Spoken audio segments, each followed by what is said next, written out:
Mouth-watering food that's easy to make and still looks fancy.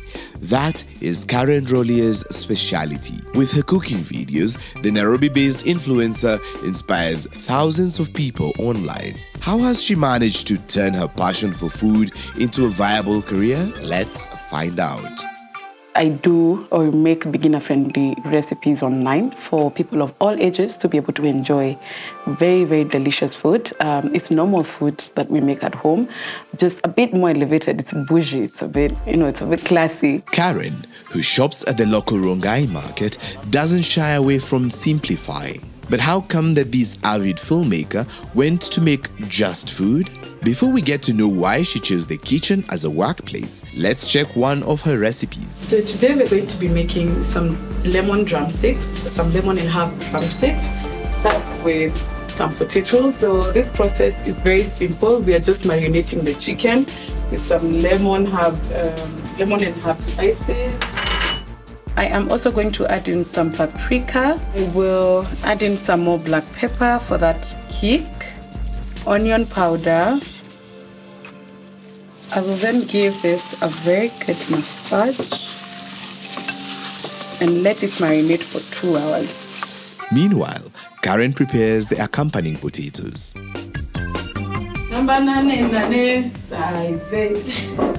Karen is constantly experimenting with different ways of preparing and presenting meals. But where does her passion for food come from? Growing up, my dad would make sure we were in the kitchen. That was his favorite place. He'd teach us how to make fries. That was my first meal. That's the first meal I learned how to make for my family. And what was her pivotal moment to start making cooking videos?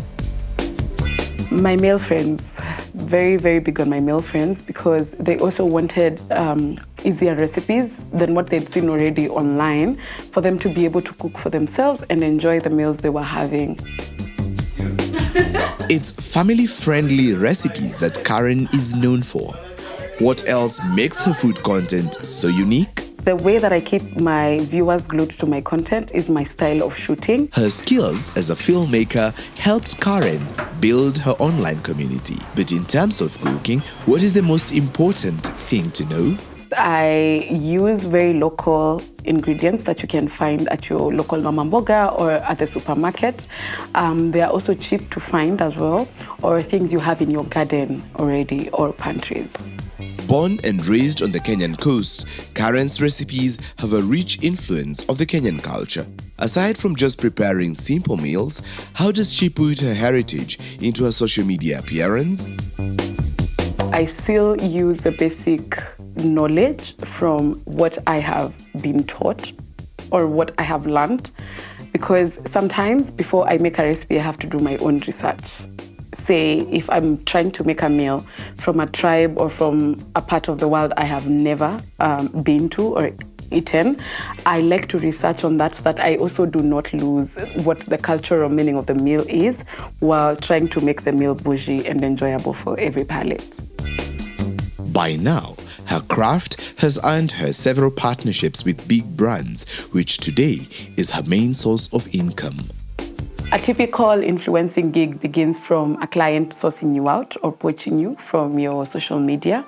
The client could find you through an agency or they could come to you directly. And then after that, you get into a brand immersion where you're briefed about the campaign, which after you then begin the job, which entails maybe planning out your shoot days, because then the brief comes with your posting dates.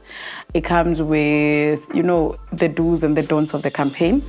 So I start by shooting, and then I do my post-production, which is editing. I send in my work for approval by the client to just see if whatever I did has aligned to what they want for the campaign. And then I'm allowed to post. And once I post, sometimes it takes a few months or a few days or weeks for me to get paid.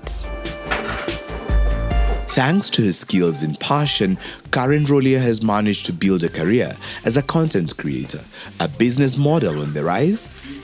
I still hold the position that influencers should not have influencing as their only source of income. Take short courses, understand the market, understand the business for it to become a full-time job. If you can't do that yet, please have another source of income so that when the jobs keep fluctuating as you start out, because sometimes you are not in the payable bracket of getting maybe like gigs that are well paying to sustain a lifestyle, then I'd suggest that you do have a main job and then use this to grow your other aspects of life.